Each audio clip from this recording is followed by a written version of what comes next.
Bismillahirrahmanirrahim. Assalamualaikum warahmatullahi wabarakatuh. Pemirsa yang beriman yang dirahmati oleh Allah Subhanahu wa taala. Yatim merupakan bahasa Arab yang berasal dari kata fi'il. Dalam istilah para ahli fikih bersependapat dengan ulama bahasa Arab, yakni yatim berarti seseorang yang wafat ayahnya dan belum balik. Dalam ilmu fikih, anak yatim yang sudah balik maka wajib untuk walinya menyerahkan harta padanya sesudah diuji. Allah Subhanahu wa taala berfirman, "Dan ujilah anak-anak yatim sampai mereka mencapai usia nikah. Apabila kalian menemukan kecerdasannya, maka serahkanlah harta-harta itu kepada mereka. Dan janganlah kalian memakannya dengan berlebih-lebihan. Dan jangan pula kalian tergesa-gesa menyerahkannya sebelum mereka dewasa. Barang siapa dari kalangan wali anak yatim itu berkecukupan, maka hendaklah dia menahan diri dari memakan harta anak yatim. Dan barang siapa yang miskin, maka dia boleh memakan dengan cara yang baik. Apabila kalian menyerahkan harta-harta mereka, maka hadirkanlah saksi-saksi dan cukuplah Allah sebagai pengawas." Quran Surat An-Nisa ayat 6. Ada beberapa keutamaan besar yang bisa didapat saat menyantuni anak yatim, dan sudah dijelaskan secara lengkap lewat hadis dari Rasulullah SAW, seperti yang akan kami ulas berikut ini. Yang pertama, bersama dengan Rasulullah di surga. Keutamaan yang bisa didapat dengan menyantuni anak yatim adalah memperoleh kedekatan dengan Rasulullah SAW di surga, sedekat antara jari telunjuk dengan jari tengah, seperti yang sudah difirmankan Rasulullah SAW. Rasulullah SAW bersabda, "Aku dan orang yang menanggung anak yatim, kedudukannya di surga seperti ini." Kemudian beliau SAW mengisyaratkan jari telunjuk dan jari tengah beliau SAW serta agak merenggangkan keduanya. Hadis riwayat Bukhari.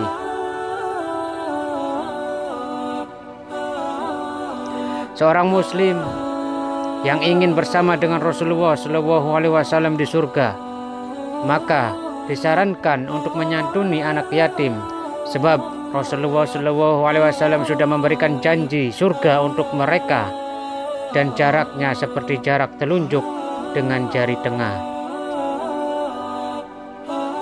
Ibnu Hajar Al-Asqalani rahimakumullah berkata, isyarat ini cukup untuk menegaskan kedekatan kedudukan, memberi kesantunan kepada anak yatim, dan kedudukan Nabi, karena tidak ada jari yang memisahkan jari telunjuk dengan jari tengah.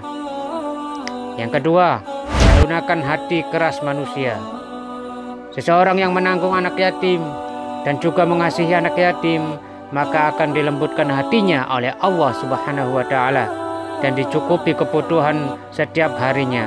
Sebab seseorang yang mengasihi anak yatim, maka akan menjadi figur orang tua untuk anak yatim tersebut.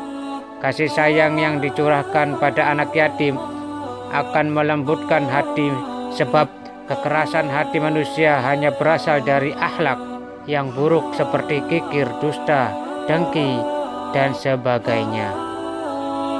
Sukakah kamu jika hatimu menjadi lunak dan kebutuhanmu terpenuhi?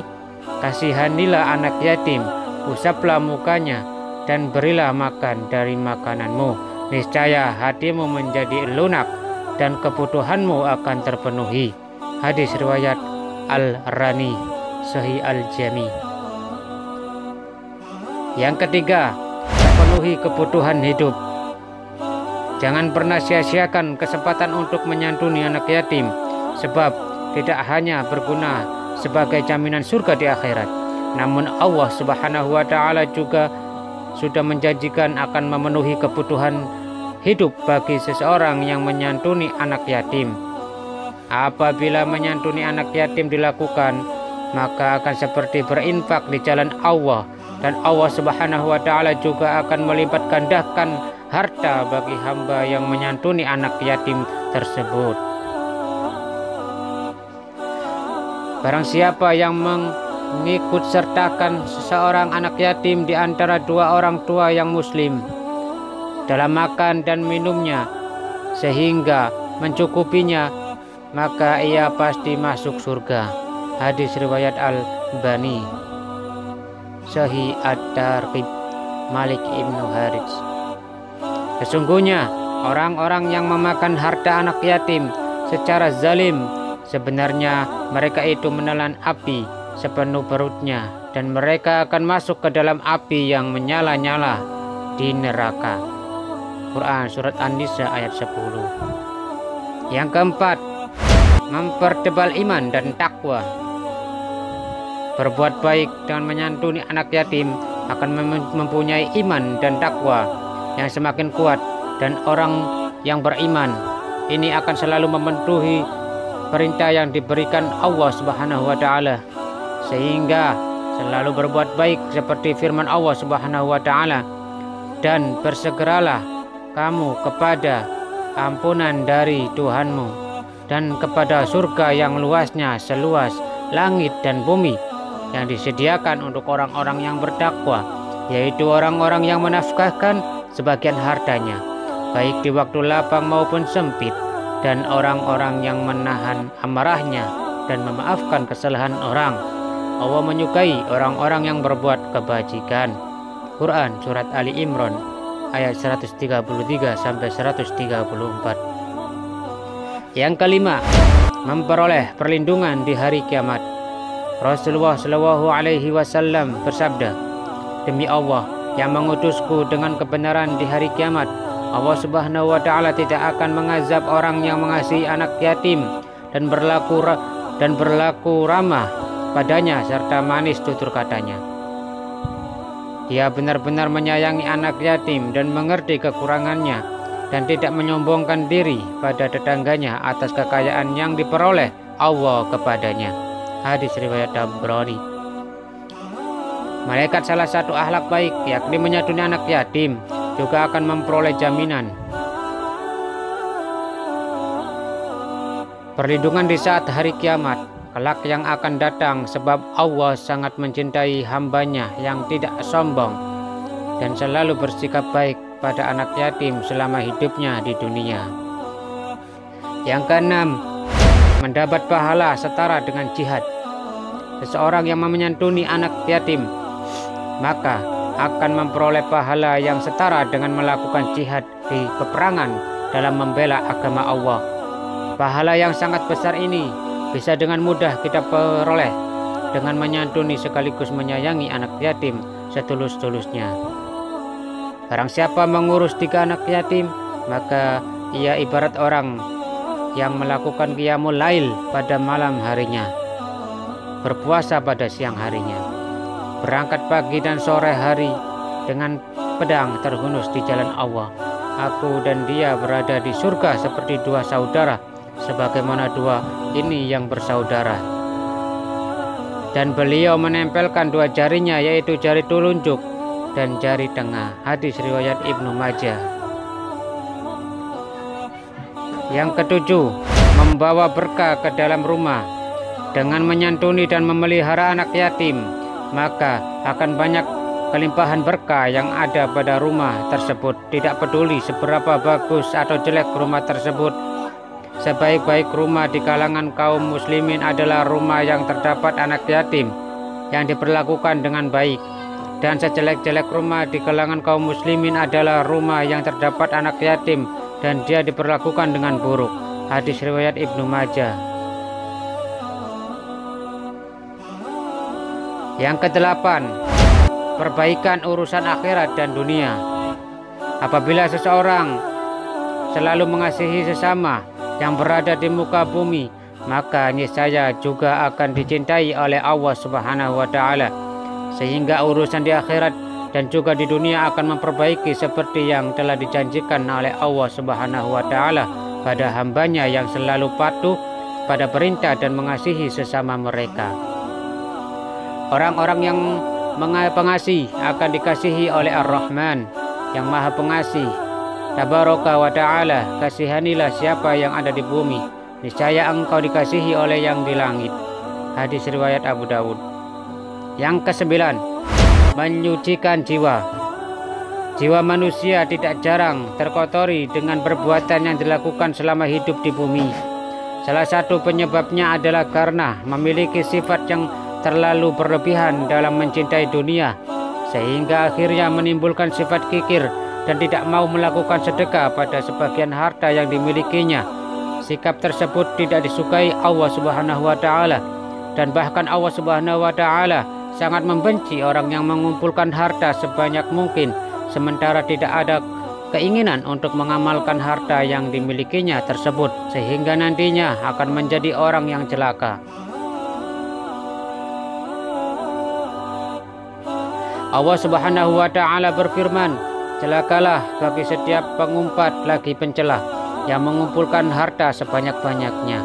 Quran surat Al-Humazah ayat 1-2. Dalam ayat tersebut terlihat jika Allah Subhanahu wa Ta'ala mengancam orang yang mencintai harta yang dimilikinya, sehingga sangat baik untuk mulai menyantuni anak yatim supaya bisa menyucikan diri lebih baik lagi. Yang ke-10, sumber cinta Allah dan sesama. Sebagai makhluk Allah yang beriman dan bertakwa, sudah seharusnya kita memiliki rasa cinta dan juga kasih sayang jika mengharapkan Allah Subhanahu wa Ta'ala juga akan mencintai diri kita. Orang yang berbuat baik pada sesama seperti menyantuni anak yatim, maka juga akan memperoleh kasih sayang dan cinta berlimpah dari Allah Subhanahu wa Ta'ala. Allah Subhanahu wa Ta'ala berfirman, jika kamu benar-benar mencintai Allah, ikutilah aku. Niscaya Allah akan mengasihi dan mengampuni dosa-dosamu. Allah Maha Pengampun lagi Maha Penyayang. Quran surat Ali Imran ayat 31. Tidak hanya sekedar mendapat cinta dan kasih sayang dari Allah Subhanahu wa Ta'ala, namun menyantuni anak yatim juga akan membuahkan rasa cinta dan kasih sayang yang akan dicurahkan sesama umat muslim lainnya. Amalan yang dicintai Allah adalah amalan yang meskipun sedikit namun dilakukan secara teratur. Menyantuni atau mengasuh anak yatim adalah sarana untuk menanamkan sifat istiqomah pada diri sendiri dan juga keluarga yang menjadi sifat penting dalam beriman pada Allah Subhanahu wa Ta'ala.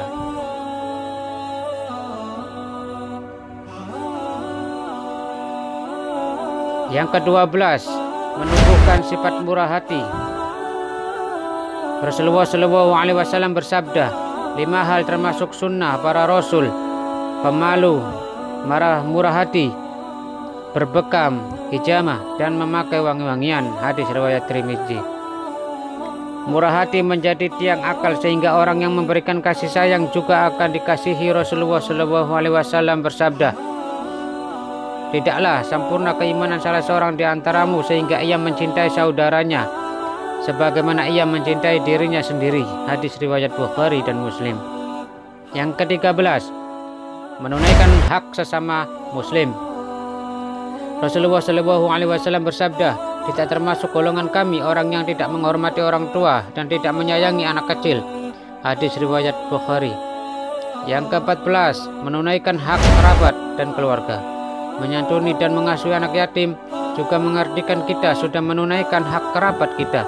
Rasulullah SAW bersabda, aku adalah yang murah haraman dan ini adalah rahim, sanak keluarga. Aku ambilkan nama rahim ini dari namaku, yaitu Rahman dan Rahim. Barang siapa yang menyambungnya silaturahim, aku pasti menyambungnya, dan barang siapa yang memutuskannya, maka aku akan menghancurkannya. Hadis riwayat Bukhari dan Muslim. Yang terakhir yaitu yang ke-15, menjauhkan dari sikap kikir. Kikir menjadi sebuah penyakit manusia. Apabila kita menyantuni anak yatim atau bersedekah pada anak yatim meskipun dilakukan dengan harta yang sedikit, maka sifat kikir ini akan menghalangi sehingga membatalkan niat kita. Allah Subhanahu wa taala berfirman, yang menafkahkan hartanya di jalan Allah untuk membersihkannya. Quran surat Al-Lail ayat 18. Artikel ini semoga bermanfaat. Menyantuni anak yatim pada dasarnya adalah sebuah akhlak yang sangat mulia di mata Allah Subhanahu wa taala dan juga sesama manusia. Dengan melaksanakan akhlak baik ini, maka kita akan menjadi manusia yang jauh lebih baik dan lebih bermanfaat untuk orang lain. Semoga Allah Subhanahu wa taala selalu memberikan kita kekuatan agar bisa tetap beribadah pada Allah dan selalu berada dalam bimbingan yang lurus untuk membawa kita pada kebahagiaan selama hidup di dunia dan kelak di akhirat. Amin amin ya rabbal alamin. Wallahu a'lam bishawab. Semoga Allah merahmati kita semua. Barakallahu fikum. Assalamualaikum warahmatullahi wabarakatuh.